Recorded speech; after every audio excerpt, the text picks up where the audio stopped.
This is Karen with newclevelandradio.net, and it is time for Avoid the Maze. In our conversation today, for some of you, it may be like, no, I don't need to know about grief. I already know what grief is. And I know how to experience it and get over it.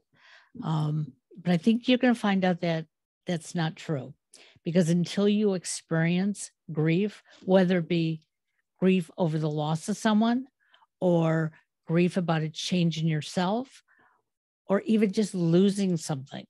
Until you experience it, it's just not the same. There are no words. And today, it's exciting to have on a friend from high school days. And who would have thought back then, when I was living in the Twin Cities, and my guest Carol is from the Twin Cities, that we would find ourselves talking on Facebook one day and then finding more commonality. And then I invite her to come on, and she tells me she's actually in the state of Ohio this weekend. It's like, really? Like, when I lived in Minneapolis, I didn't think my friends even knew where Ohio was. But today we are going to be talking about grief.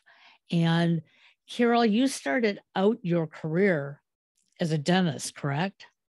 I was a administrator in a very large dental practice, where we are the team dentist, or were, because I am now retired, for the Chicago Blackhawks. Oh, wow. I know that. That's hockey. That's hockey. So your journey took you from the Twin Cities. Somehow you got to Chicago. You got into a dental practice. You retired. And now you're a grief counselor. So I'm a bereavement coach. Oh, bereavement coach. Okay. Yes. So I'm going to have you explain what the difference is in a minute, but how do you get all the way to Chicago and Ohio in just a short period of time? I mean, you and I are still teenagers, right? Absolutely. Absolutely. We look fabulous. We do. Well, I guess we feel fabulous. Yep, right. Exactly. Yes. How did I get to Chicago and then Ohio? I got to Chicago during the decline of teachers. I was a teacher. I taught elementary school, and the declining enrollment left me unsettled. So I became part of the airline. I was a flight attendant for about 13 years, which took me to Chicago, which was my domicile. Married, had kids. My kids grew up. My son went to school at Kenyon in Ohio and forgot to come home afterwards. Met his wife, became a doctor, and has his family in Ohio. Well, being the woman I am, I want to be with my kids. So I'm in Chicago half the time, and I'm in Ohio half the time. So I'm with my daughter in Chicago, and I'm with my son and his family in Ohio. And I love it. I love it.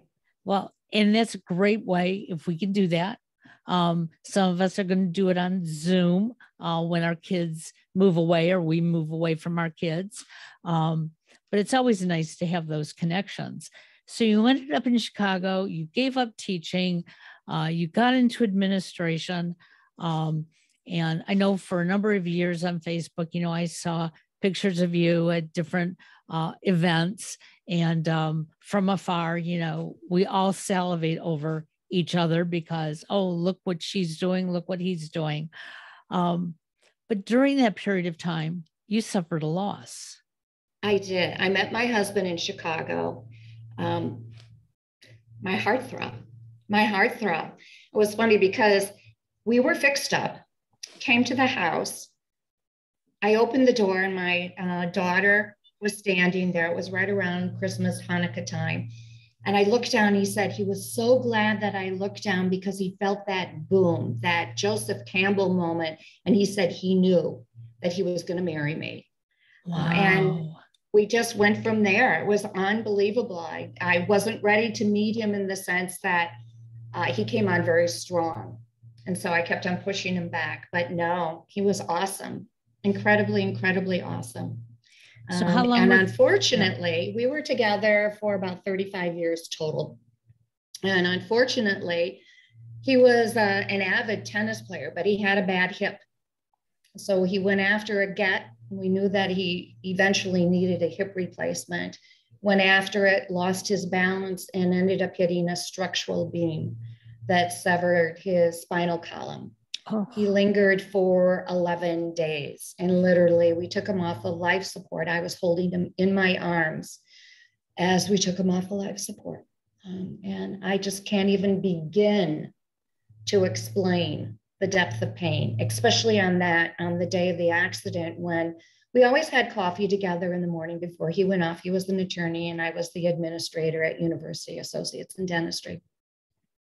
So we would have coffee every morning. We'd have a conversation.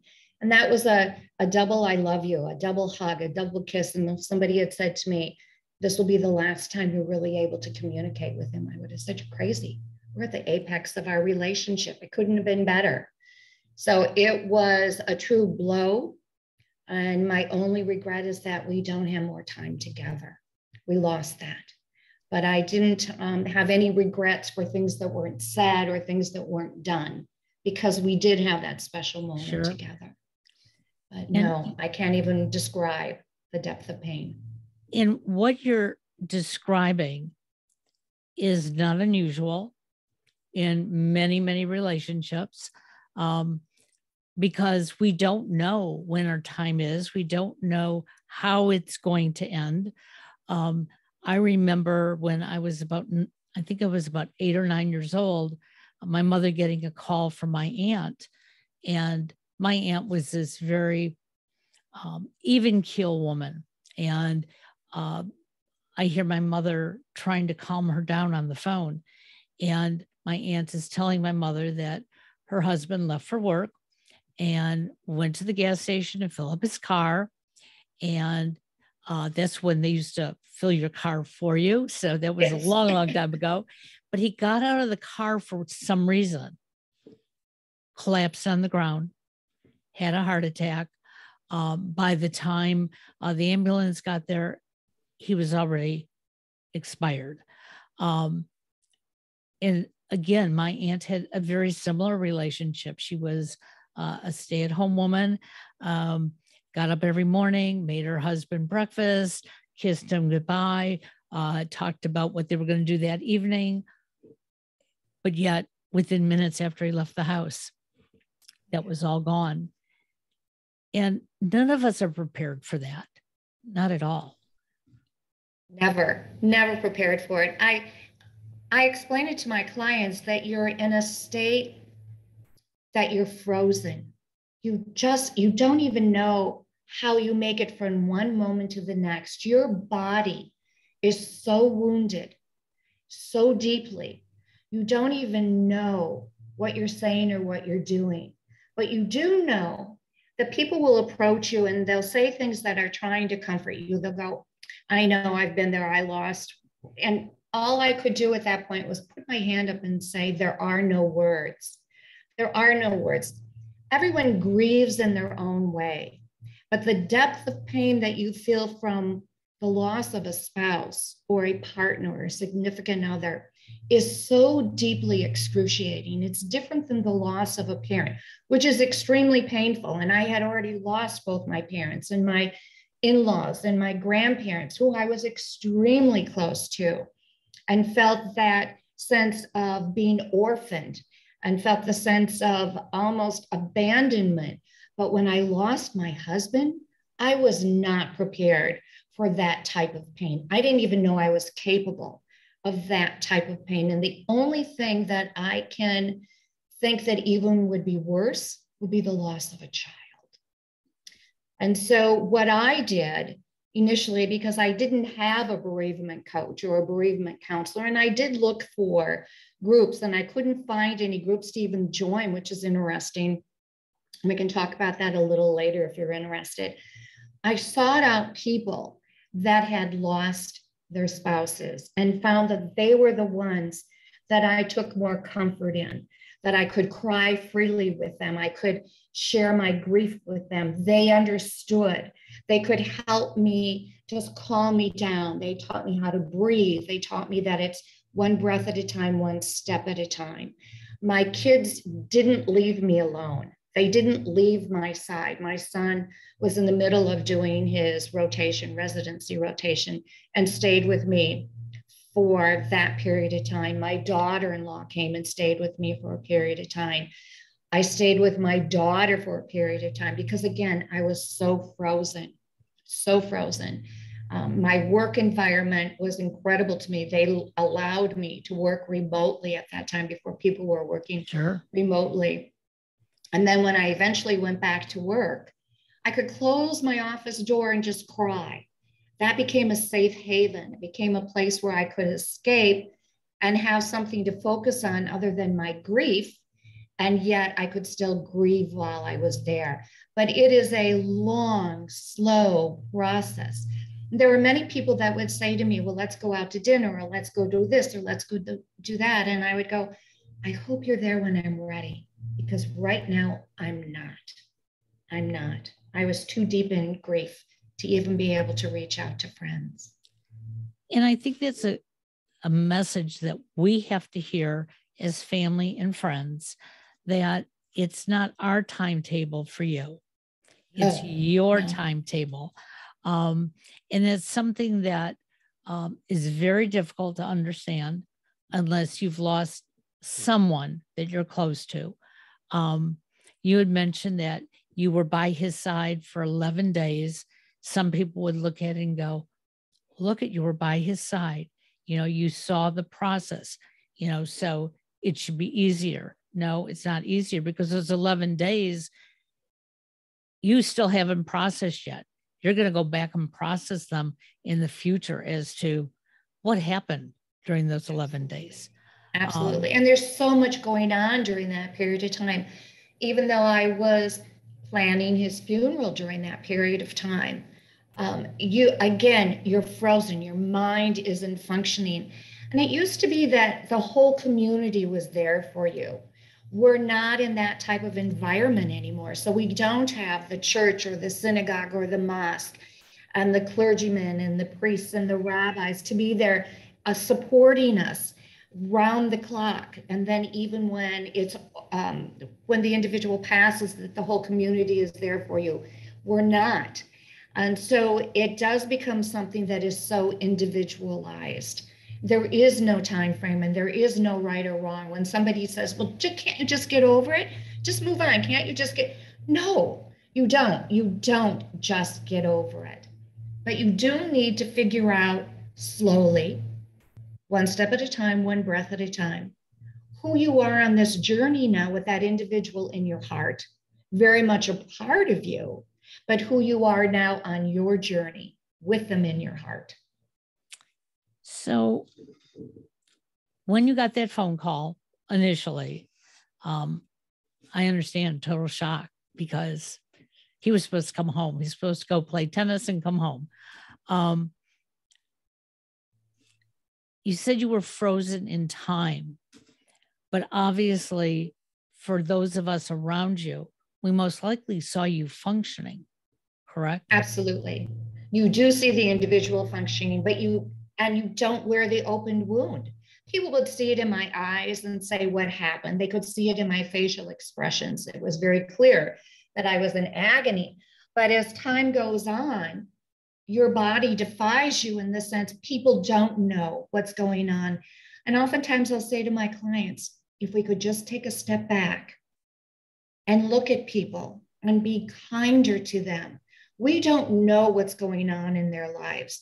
There was a movie Crash years ago that came out, and it was about all these different scenarios on why individuals reacted the way that they did.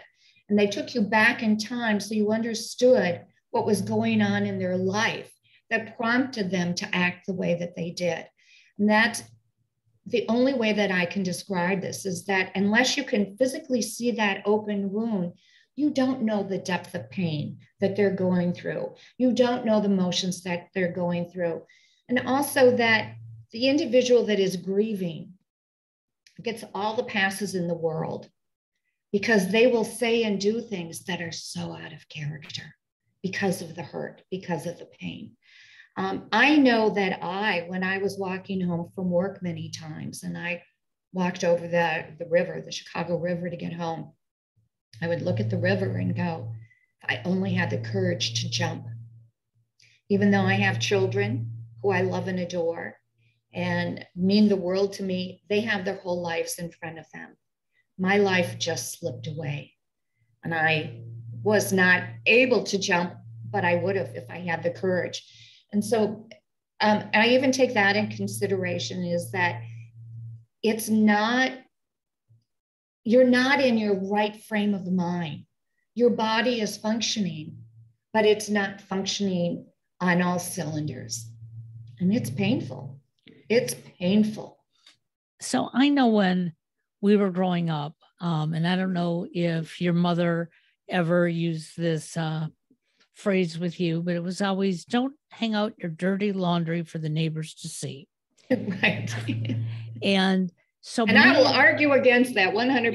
Yeah. Well, and so do I. And I had a friend last week who said to me, Karen, I don't even have to call you anymore because I know what's going on in your life. You put it out for the world. And I said, but I do that for me because I don't want people to make certain assumptions that the reason I'm not picking up the phone and calling is because I don't like you anymore. But this is what I'm going through. Picking up the phone, I'm not there this week. Or, yeah, I've had to cancel some of my clients for a reason. I want people to understand I'm not giving up my business. I need to take a step back. And this is why. And that's why I started doing podcasting, because there's so many people out there who want to know that it is okay for me to pivot. And yes. when I pivot, maybe I'm going to express to you why, but maybe not. And it's like you said, people could see something on your face. They weren't sure what it was, but, they're not going to ask.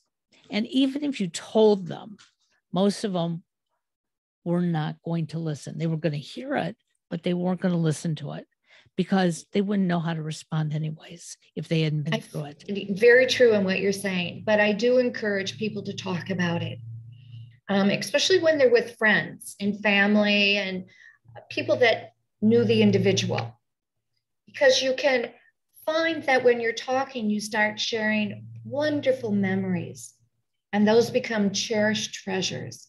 It also allows the individual to go from this feeling of deep, deep, deep loss and depression to a little moment of joy and even some laughter. And the first time you laugh, you almost feel guilty laughing, but then you realize that it does feel good. It feels good. And you know that that individual wants you to be happy in life and wants you to be able to move forward. So how do you start slowly moving forward? You start remembering those wonderful moments that you cherish and share them. Or you write on the back of a photo where you were and how you felt. Or you start writing a journal and chronicle your progress. So yes, talking to people is very important, whether they understand or not, because if they knew that individual, they will too share stories with you. And those are really important. And, the first time I think I remember grief is when my mother's mother passed away and we were sitting Shiva. And interesting, I was 9 years old at the time. In fact, she told me a couple days before my birthday, she was going to see me and she was going to give me a silver dollar. And then she had her stroke and she died. But I remember walking around my aunt's house and there were people crying and there were people laughing. And I saw my mother laughing. And I went up to her and I said, "How can you laugh? Your mama died. You should be crying." And she looked at me and she said, I don't even know what the story was, but she said, do you remember when? And she told me a story about me and my grandmother. And it was like, I started laughing. I was so happy. And that's when I realized that we're not going to laugh all the time. We're not going to cry all the time, but we've got to get a mixture of that. And yes, like you said, the memories are so important. Absolutely. That they can bring you to that wonderful place where you want to be when you feel like, you're never going to get there. Right. So exactly. And those stories will carry on and sustain you over and over and over again. They're beautiful. Absolutely beautiful. What a sage mother to be able to share that with you. Absolutely. So what made you decide to make another career change?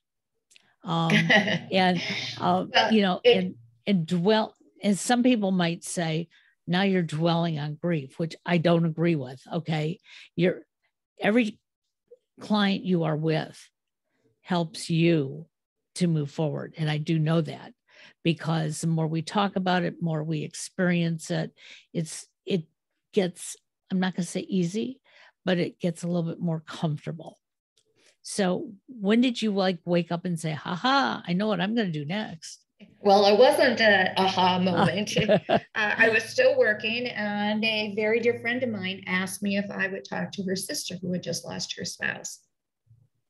Started talking, started sharing, we continued the conversation. And then I was asked again to talk to somebody. So it became more that it was introduced to me, that people would reach out to me. And then when I decided that I was going to retire, what am I going to do in retirement? I'm used to going to work every single day. I'm 72 years old. What am I going to do? I can't sit home, and I'm not with the grandchildren every day. And I'm not with my daughter every day. What am I going to do? And I thought about it, and I thought, you know what? I'm going to become a bereavement coach. And there are a number of different trainings that are more life health coaching. And I looked at those because I didn't want to be a therapist, and I didn't want to be a psychologist or psychiatrist. I literally just want to be able to be there to help somebody walk through this, to help guide them through this pain. And so I went through 2 different academies. One of them is a 6-month coaching institute, which I really appreciated, and then incorporated the grief bereavement into it. Okay. And have been doing that ever since. So I kind of made my own niche within it. And it has been, as you said, very rewarding for me. And it seems to be equally rewarding based on the reviews and the referrals that I'm getting from my clients. But no one is like the other. There is no cookie cutter.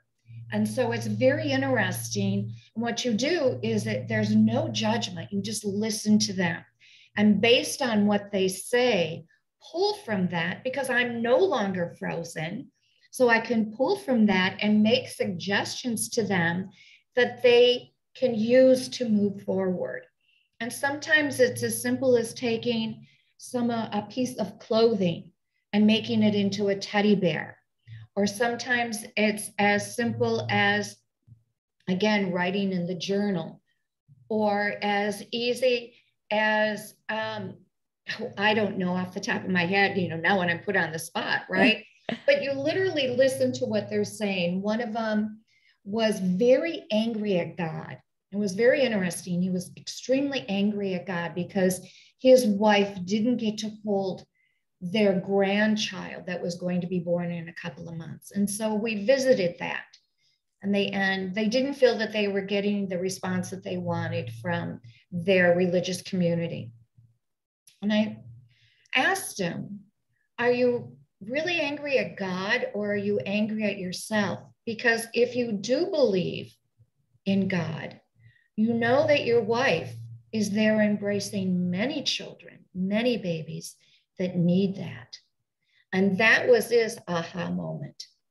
That was his aha moment. And it's not something that I would have thought up on my own. It was only based on the conversations that we were having. Sure.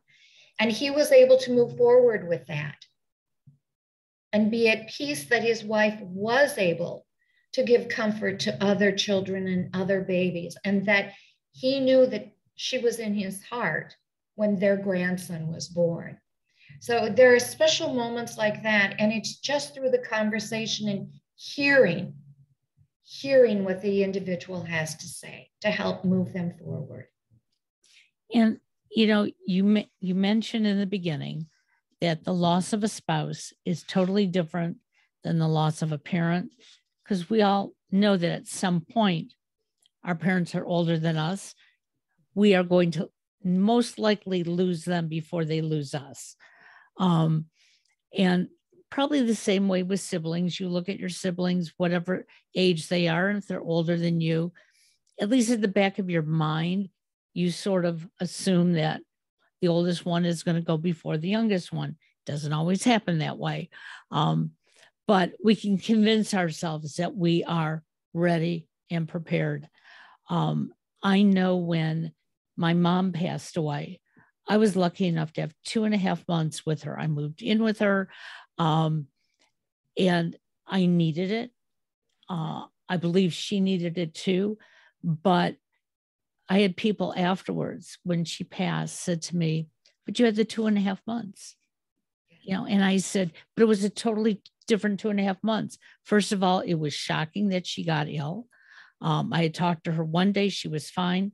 The next day she had a stroke, and our whole life was topsy-turvy. And yes, those 2.5 months were totally different, but I was grieving during those 2.5 months. And it took one of her caregivers to point it out to me.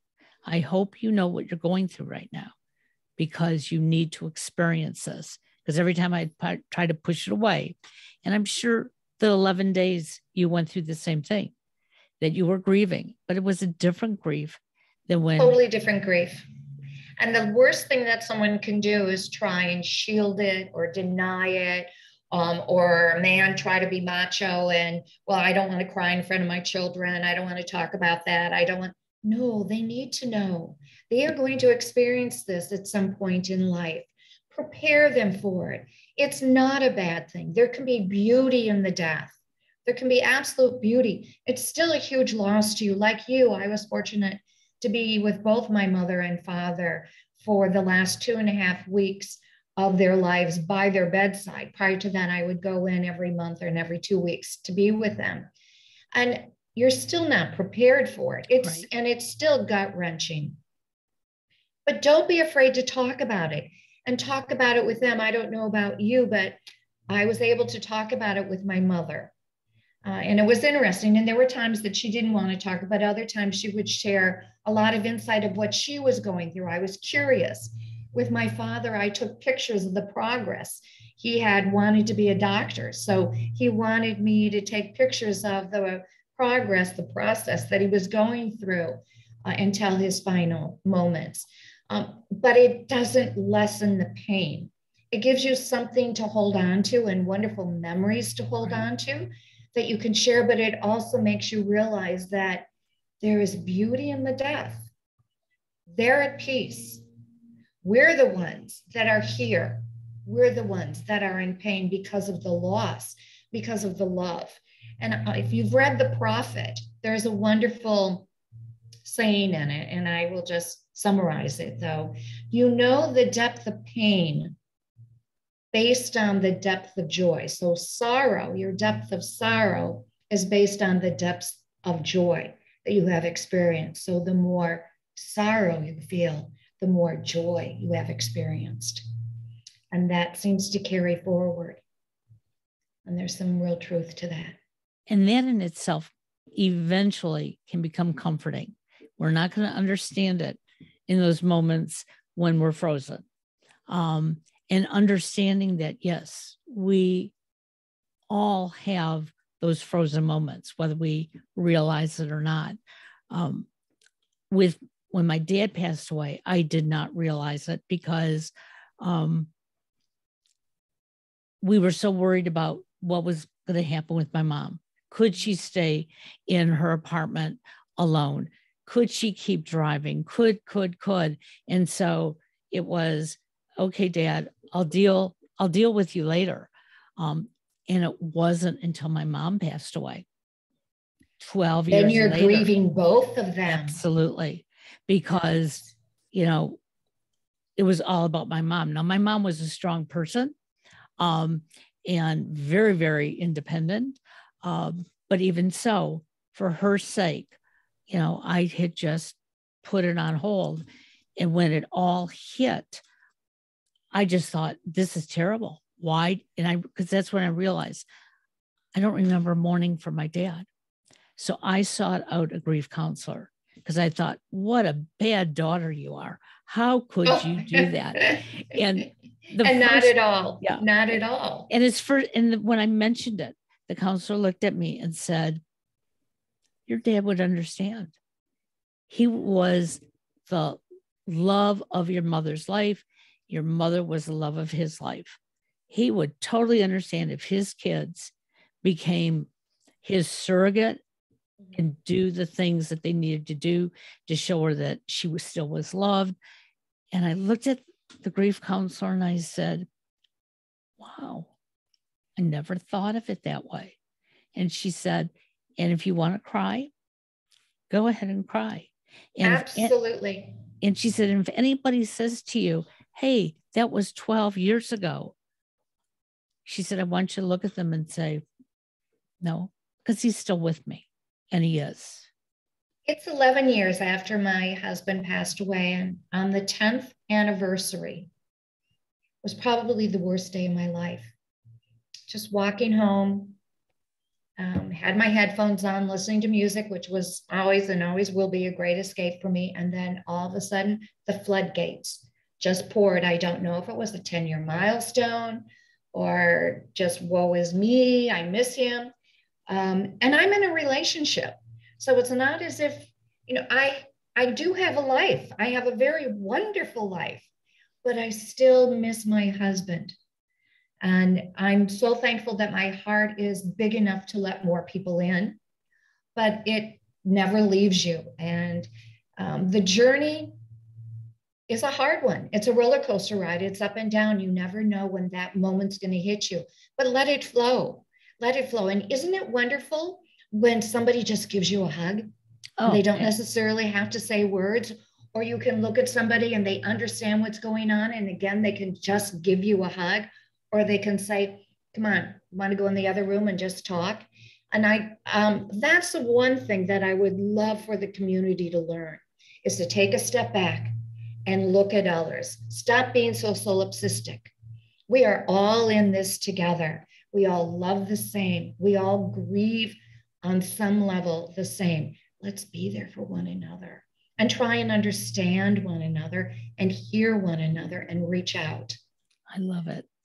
So how can our listeners, if they're experiencing something now or experienced it in the past and just never dealt with it, how can they reach out to you? Do you take clients virtually, or are you only one-on-one? How does it work? No, I do it virtually. They can definitely reach out. My name is Carol Kalnow, Kalnow. They can look it up. I do have a website, and I can give you my number to call, 847-525-5811.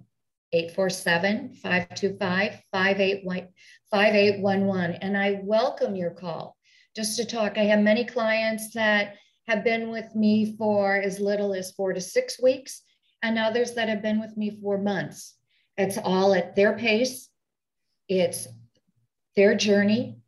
And I just am thankful that they let me in to help them with coping skills. And they'll have a little toolbox that they can always go back and pull from, as simple as breathing exercises to actually having challenges to help them through it. It's so when the two of us were at St. Louis Park High School in the 60s, what did you think? Hey, we both admitted we're 72. We admitted that. Yeah. What did you see as your future? I know what I saw And it's nothing like it. Nothing like what it was. I was going to go to college, get my teaching degree and my MRS, and then I was going to have children. You know, that's what we were going to do back then. There were very few of us that were actually pursuing careers other than teaching and being mothers. Well, you're so right about that. Because when I went to college, that's why my parents sent me. Little did they know when I started taking classes that I was working for my degree in communications, which is awesome. And when they found that out, they said, "Enough's enough. You know, you're wasting our money." But when I went back and completed it on my own, and it was after my father passed, my mother said to me, "Why did we stop you?" And I said, "Because back then you were right." Okay. It wasn't a path that it is today. And I say that to all of our listeners that as Carol speaks about, you know, what she's been through and the grief that she's been through, it didn't stop you from living. It got you to a new place in life. You know, some women would have said, "You know what? I had the best love of my life. I'm going to put on blinders and my life is going to be my kids and grandkids." But you know, at 72, we're not old. We still have a life ahead of us. And finding a significant other is absolutely what life is about. I was only 62 when my husband passed away. So yes, there was a lot of life, and there still is a lot of life left in me. And you do learn to live again and live it fully, but more deeply. And you do carry a lot of, you know what others are going to go through. So your empathy level is much higher, as you well know from what you've experienced. Sure. But kudos to you for following your bliss and your dream.